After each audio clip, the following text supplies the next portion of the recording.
wimpy gong. Welcome to the City Club of Cleveland, America's citadel of free speech for 98 years. My name is Jim Foster. I'm the director of the City Club and pleased to welcome you to this program and invite you to attend all of our regular Friday forums and special programs.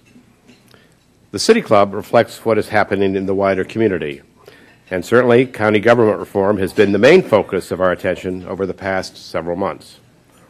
We hosted debates about issues 5 and 6, and the voters cast their votes and approved these measures last November.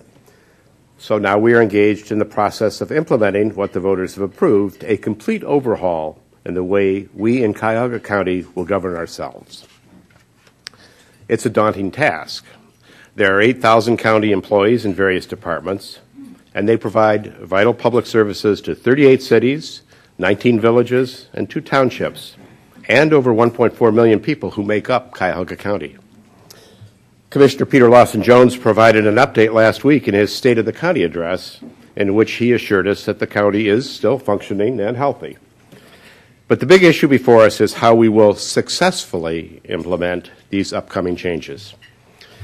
The charter the voters passed provided for a transition advisory group, and that group has been very active, forming a number of subcommittees to look at specific areas. Today, we are delighted to have an update from this transition advisory group with our 2 speakers, James McCafferty and Randell McShepard. Jim and Randy have the key roles in this transition. Jim is co-chair of the Transition Executive Committee, and Randy as chair of the Public Engagement Committee. Each brings to these critical tasks a long background of public involvement and service, and a strong familiarity with what this community needs. Jim, of course, is still the Cuyahoga County Administrator, and Randy, in real life, is Vice President for Community Affairs at RPM International. But Randy has also served in a number of civic leadership roles, we are proud to say, here at the City Club and with many other organizations. So we will proceed. Jim, I believe that you're going to go first. Thanks, Jim. And to steal from Gary, I guess we're here to give you the long and the short of government transition. Let's begin with this. Transition is an unprecedented opportunity in this county to improve our government. We never had this opportunity before. We're probably never going to have the opportunity to do this again. It's a once-in-a-lifetime opportunity we have to take advantage of. As you all know, the charter that was voted in eliminates the county commissioner and row office form of government, replaces it with a county executive and 11 elected council folks. The eliminated elected officials, some are just eliminated, some become appointed officials under the new government. So some of the functions will continue, but in a different way. On November 2nd, the voters of the county will go to the polls and vote your first executive and your first 11-member council. You know, this isn't just a restructuring of county government, what we do, but it's really a look at what we do, how we do it, why we do it, how we pay for it, and ultimately, why are we paying for it? Are we getting our bang for our dollar? Is what we're doing today what we ought to be doing in the next 5 to 10 years? Should we be doing something different? What are the things we do well? What are the things we don't do so well? And what are the things that county government just doesn't do well at all, and maybe we should think about having somebody else do it. It's a creative opportunity to really look at who we are in county government, what we do, and do it better. You know, the charter called for myself, or a commission to be appointed, a transition advisory group to be appointed by the commissioners no later than March of 2010. They actually did that in November. They appointed myself, Joe Nani, and Gary Holland. We immediately reached out to Joanne Gross, who I call the Trinity. She's a nun, an attorney, and a county employee. And I don't know, to me that's the Holy Trinity. I don't know how you do all 3 of those things. But Joanne started working with us full-time back then. You know, and the Transition Advisory Group is really responsible for the orderly transition of power in the new government. We're the ones who will ultimately pass the recommendations on to the new executive and the new council. But to get that accomplished, we have over 1,000 citizens of Cuyahoga County who are diligently working on work groups at this point in time to help plan for this new government, to plan for a better way to do what we do. Citizens who come from neighborhoods, citizens who come from faith-based community, citizens who come from corporate Cleveland, citizens who come from the foundation world have all been brought into it. We actually presently have 10 functioning work groups that are looking at all facets of county government.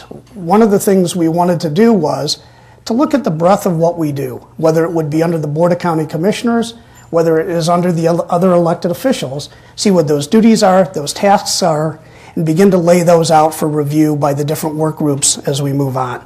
We've actually, to date, I'm told, had 148 public meetings on the government transition that have occurred already, and I believe there are 60 to 70 scheduled before you get to July. So there are a lot of public meetings, there's a lot of public dialogue going on. I'll run down for you real quickly what our work groups are. We have human resources, public engagement, council planning, finance administration, human services, justice services, government collaboration, boards and commissions, economic development, human capital and quality of place, information and technology, and procurement and public works. In some of the cases, we're really looking at what we do and how to do it differently, but in other cases like county council planning, we're really starting from the ground up. The intent there is to review what other county councils do, how they do it, what do you need on day one to get going, what are the things that can wait, so that when the new council and exec take over, there's actually some legislation that can be handed to them so they can begin working on day one and not have to dialogue about these things for 30 to 60 days until they get going. We want to be able to hand them a set of procedures. Now I want to remind everyone in the room, we as the TAG, the advisory group, or the executive committee that we'll talk about in a few minutes, have no power to implement anything. If it's to be done in 2010, the power rests with the 3 county commissioners who are elected officials. If it needs to be implemented after January 1st of 2011, the power will rest with the executive and the county council. The Transition Advisory Group, the Transition Executive Committee, the work groups have no independent power to basically begin anything, to put anything into place. We can make recommendations, but the elected officials are the ones who have to agree to put that through. These work groups that we're talking about are co-chaired by a regular citizen and by someone from the county. And we do this together. But I want you to understand, these work groups are overwhelmingly private citizens. They're people outside of county government. We do have some county employees on them because we think it's important that work groups looking at what the county does can have questions answered, can have a dialogue with people doing it so they understand the ins and outs. You need to understand the financing, how our revenue streams come down from both local but also state, federal dollars, foundation dollars, grant dollars, fees, how that all fits in together to that quilt that allows us to have a $1.4 billion budget every year to operate.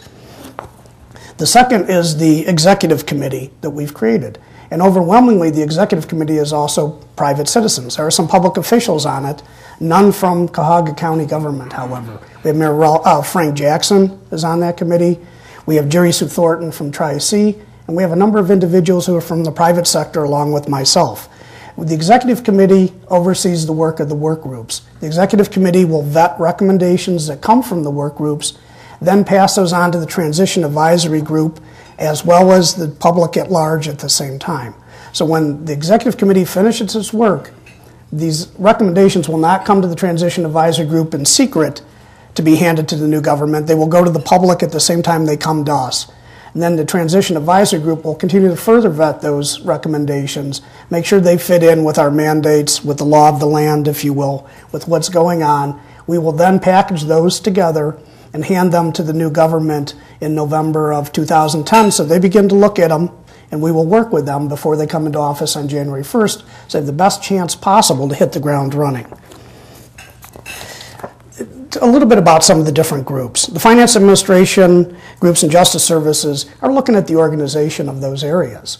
The charter calls for the elimination of the Office of Budget Management, the county auditor, part of the county treasurer's duties, part of the clerk of court's duties, and the county recorder's office, and that those would come under a fiscal office. You have to look at a structure. There has to be a way to figure out how to do that. We need to maintain checks and balances that the old form of government was able to maintain. How do you do that in the new government?